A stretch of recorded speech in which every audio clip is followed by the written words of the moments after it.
Joseph, Mikhail. I am currently a chemical engineer student at University of Sydney. It's actually, you'd be surprised, size 9, yeah. Well, my family is a Christian family, and not just in a sense of profession, but they were a serious Christian family. My parents really loved the Lord. They were very dedicated, and they were true believers. And there's too many stories to tell, but they were dedicated to the faith from the moment I was born. They've been my spiritual guides my whole life. I was always taught the basics of the Christian faith about God being the sovereign ruler of this earth, that He's a holy and loving God, and that I've sinned and I've done wrong in my life, and I am morally obliged to follow His law, but I've broken them. My whole life I've known this, but my real first encounter with God, my personal encounter with God, happened at the age of 10.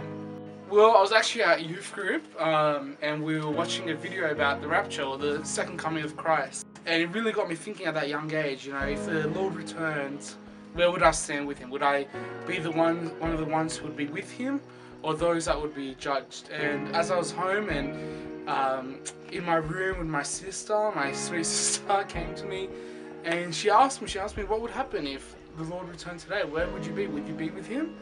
Or would you be left behind for judgment? And I didn't know the answer.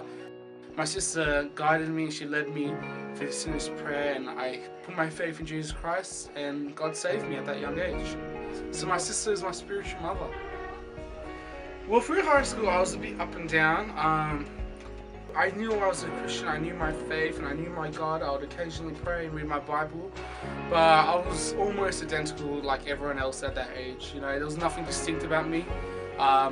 If you saw me, you wouldn't think I was saved. You wouldn't think that I was someone who'd been born again, changed from the inside out. It wasn't until the end of year 12, the beginning of university, where, you know, I heard a couple sermons, and I started reading my Bible seriously, where my faith became real for me. And I was reading Ezekiel, about the beautiful picture in Ezekiel about the prophet as he was in a valley of dead bones, and about how God worked a miracle through His word, through His gospel, in reviving those bones.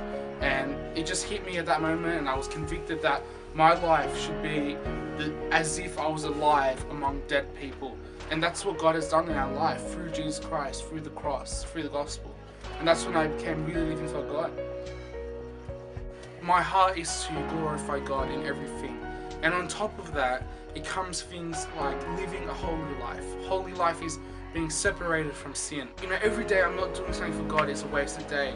It really gives you a purpose in life to understand that you were created for this reason. You were created for God, not for your own flesh, for your own lust. And so just in everyday things, for instance, just going to university every day, just my whole mindset changed when this reality hit me that this is not for myself. This is for God. God's placed me here, and I am going to try my best to glorify Him, to preach His word in every way possible, and to give Him glory in everything.